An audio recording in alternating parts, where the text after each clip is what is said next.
Friends, இப்போ பார்க்க போகிற ரெசிபி பார்த்தோன்னா தக்காளி குருமா. இது இட்லி, தோசை, சப்பாத்தி எல்லாத்துக்குமே இதை யூஸ் பண்ணிக்கலாம். இதுக்கு ஒரு 5-6 தக்காளி எடுத்துக்கிறேன்.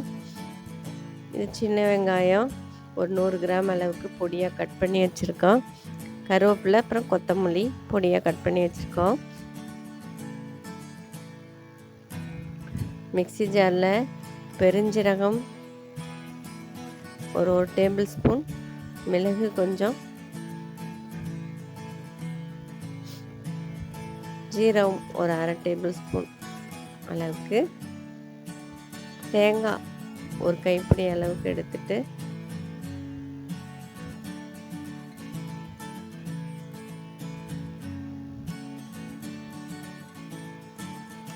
இதோடைய மிளகாத்தூள் சேர்த்துக்கிறேன், சில்லி பவுடரு, அப்புறம் மஞ்சள் தூள் சேர்த்து நல்லா அரைச்சிக்கிறோம். கொஞ்சமாக தண்ணி விட்டு அரைச்சிக்கலாம்.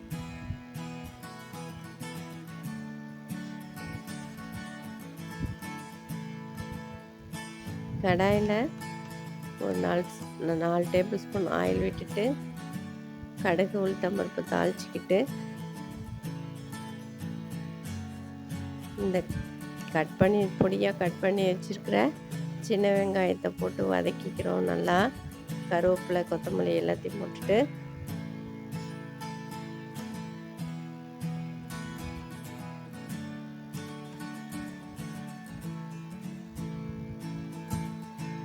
இப்போ இதுக்கு தேவைக்கேற்ற மாதிரி சால்ட் போட்டு வதக்கிட்டு இதோட தக்காளியும் போட்டு நல்லா வதக்கிக்க வேண்டியதுதான்.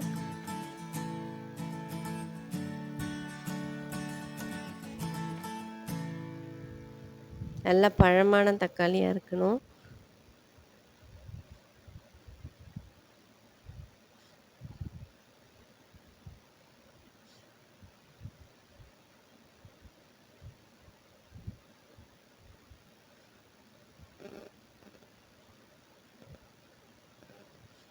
நல்லா வதக்கிட்டு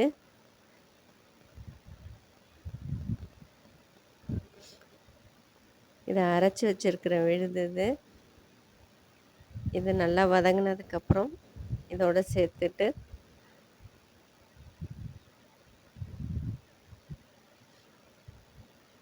இதோட ஒரு டம்ளர் அளவுக்கு தண்ணி விட்டு நல்லா கொதிக்க விட்டுட்டு எடுத்தோன்னா டேஸ்டியான தக்காளி குருமா ரெடி பண்ணிடலாம். இது இட்லி, தோசை, சப்பாத்தி, சாதத்துக்கு எல்லாத்துக்குமே யூஸ் பண்ணிக்கலாம். இது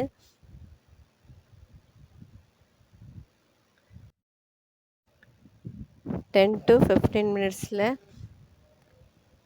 ரொம்ப குயிக்காக ரெடி பண்ணிக்கிற தக்காளி குருமா ரெடி பண்ணியாச்சு. வீடியோ லைக் பண்ணிங்கன்னா மறக்காமல் ஷேர் பண்ணுங்கள், சப்ஸ்கிரைப் பண்ணுங்கள். தேங்க்யூ.